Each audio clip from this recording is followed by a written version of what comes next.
더불어민주당 이재명 대표의 공직선거법 위반 사건 항소심 결심 공판이 이어지고 있습니다. 검찰은 징역 2년을 구형했습니다. 현장에 나가 있는 법조팀 취재기자 연결해 보겠습니다. 김영수, 권준수 기자 나와주시죠. 네, 서울고등법원에서 이재명 대표 재판 관련 소식 전해드리겠습니다. 오늘 오전에 5차 공판이 있었고요. 현재 결심 공판이 진행되는 중입니다. 오후 2시에 시작해서 이재명 대표 측과 검찰 측이 차례로 피고인 신문을 각각 했고요. 최종 의견 진술이 진행되고 있습니다. 검찰 측은 마무리했는데 마지막 부분에 징역 2년을 구형했습니다. 이재명 대표에게 징역 2년을 구형한 상황입니다. 검찰의 최종 진술 내용 정리 좀 해주실까요? 네, 검찰은 이재명 대표가 고 김문기 씨와의 교유 행위 자체를 부인한 거라고 강조했습니다. 고 김문기 씨는 이제 성남도시개발공사의 전 개발처장이었는데요. 이재명 대표가 당시 업무상 지위가 아니라 이 김문기 씨와 어울리거나 왕래했는지에 대해서 사회적인 의문이 있었고 생방송에서의 질문도 역시 같은 취지였다는 게 검찰의 주장입니다.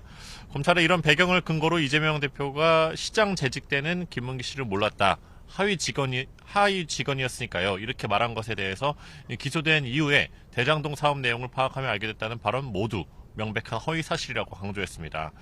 1심에서 무죄 판단이 나왔던 부분에 공을 들인 것으로 보이는데 발언마다 맥락이 연결되어 있다는 점을 밝히기도 했습니다. 검찰은 이 대표가 생방송 인터뷰에서 이 세 가지 거짓말을 줄기차게 했다면서 선거인에 주는 인상이 기준이 돼야 한다고 강조했습니다. 네. 현재는 이재명 대표 측의 최종 진술이 진행되고 있을 것으로 보입니다. 그 내용은 들어오는 대로 다시 한번 전해드리도록 하고요. 먼저 있었던 피고인 신문 내용 간단히 짚어보겠습니다. 이 대표는 생방송에서 한 발언이 즉흥적이었다는 취지로 말을 했고요. 경기지사가 된 이후로는 성남시장 시절 직원을 기억하기 어려웠다고도 언급했습니다. 또 이 대표는 고 김문기 씨와 골프를 치고 사진을 찍은 게 아니냐는 의혹에 대해 조작이라고 반박을 했고요. 조작이라는 단어는 사진을 오려냈기 때문에 말한 거라면서 거짓말을 한 게 아니라고 강조하기도 했습니다. 국토부 협박 발언에 대해서는 어떻게 설명을 했습니까?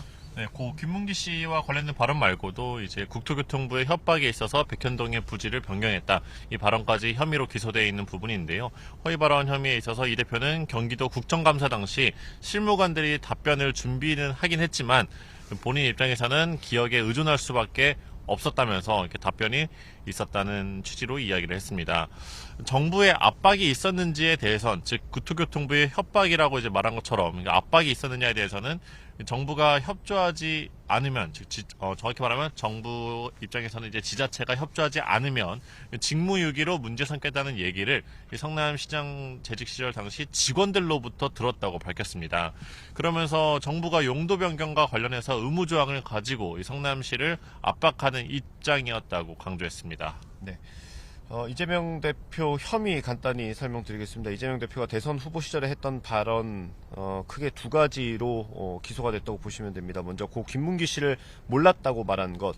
특히 1심 재판부는 유죄로 본 부분이 김문기, 유동규 등과 함께 찍힌 사진에 대해서 조작됐다고 말했던 부분입니다.